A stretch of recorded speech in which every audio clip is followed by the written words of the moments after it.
Good morning, dreamers. How are you today?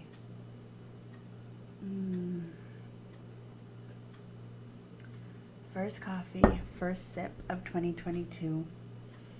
So many people are looking in towards 2022 with a bleak outlook.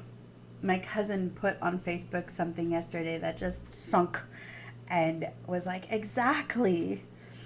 Um, there was these two cartoon characters, and one was kneeling on the ground playing in the dirt, and the other was talking about how horrible 2022 is going to be because it's 2022, and how it's just going to be a repeat of everything that we've been dealing with for the past 2 years. And the one on the ground turns and says, yes, but I think it's going to have flowers in it. I think it's going to bring flowers. And they chose to focus on something positive, and the other one said, well, how can you even say that? And he said, because I'm planting flowers. And I thought, exactly.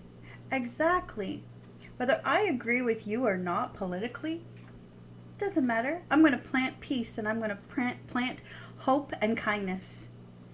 And that's what's going to happen. Whether I agree with you theologically or not, doesn't matter, because I'm going to plant hope and kindness, which will breed peace. And we can disagree on the gray things of Scripture. And even if I don't agree with you medically, I'm no doctor, I don't know. So why in the world am I going to get upset with you for not knowing? So I'm going to breed hope and happiness. I'm going to plant those, and that is what 2022 is going to bring. And that's not a false positivity or a toxic positivity. It's saying, you know what, we've been somewhere really gross, and we've been there together as humanity. And now we have a chance to come out of this changed for the better, or we can be changed and become more violent and become more divided. And we can blame politicians for what we are allowing to have happen, because guess what? As the great Amy Carmichael said, a glass of water, when bumped, does not spill out bitter water unless it first contained bitter water. So I'm going to work on my water. My name, Marilyn, Mara, comes from bitter water. As the Hebrew peoples were following the cloud and the pillar of fire in Egypt, and they were wandering the wilderness. Don't forget, not all who wander are lost. They weren't lost. They were following exactly what they were supposed to be doing, but God was working on their spirit. And sometimes when you feel like you're in a wilderness and you feel a little lost, God's working on something internally. And you want this thing externally, but He's working on the inside. And there was a place of water that they finally got to. And yet when they took a drink, it was so bitter that even though they felt like they were dying of thirst, they could not drink because it was bitter water. And they called that place Mara. And then that came into play later on when Naomi came back to her culture and to her people. And they said, Naomi, where have you been, and how are the guys? Well, the guys are all dead. I brought this daughter-in-law with me, so that hopefully somebody can take care of me, but please don't call me Naomi. Call me Mara, for I am bitter. And we then get to say, I'm going to turn the bitter into sweet. I'm going to turn the bitter into sweet. And I am going to see the thing that is happening with my friend or with my acquaintance, with my whomever, coworker, and I'm going to choose to say, I will not see you in a bitter light. I will plant hope, and I will plant kindness. And that is what will be reaped. And again, it's not a false toxic positivity. It's saying we've been to the bitter water, and it is time we stop swimming. It is time we get out, put our feet on the ground of the beach, and look out over the sunrise and sunset over the water, depending on which coast you're on, and just breathe in creation as a created being.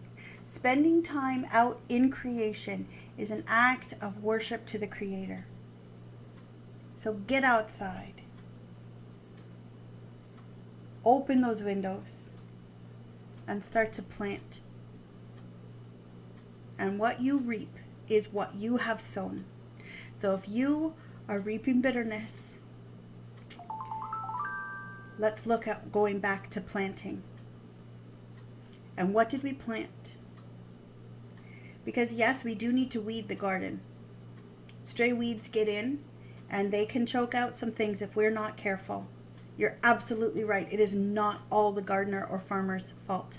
Some things are foreign weeds that have fallen from the sky as birds carry things, or they've just creeped in because there's a neighboring field that is filled with thorns. But if you planted flowers, you cultivate those flowers and you take care of those weeds. And if you do that on a daily, by sitting in the presence of your Creator, with your feet flat on the ground, breathing deeply in His name and out His name.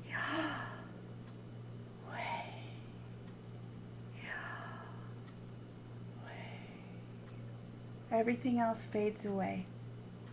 The theological arguments, the political arguments, and what is left in front of you is the flowers that you have sown. I hope you understand what I'm saying. I'm not saying that there's no externals that pressure us and cause pain. I'm not saying that. You know, I've been places. I have felt pain. But I choose not to be Mara anymore. And I will breed and cultivate and, oh please, I hope I won't breed. Oh. I will plant and cultivate and nourish hope and kindness. Happy 2022. Don't quit your daydreams. Have a wonderful Saturday. Mwah! And know that you are loved. Bye.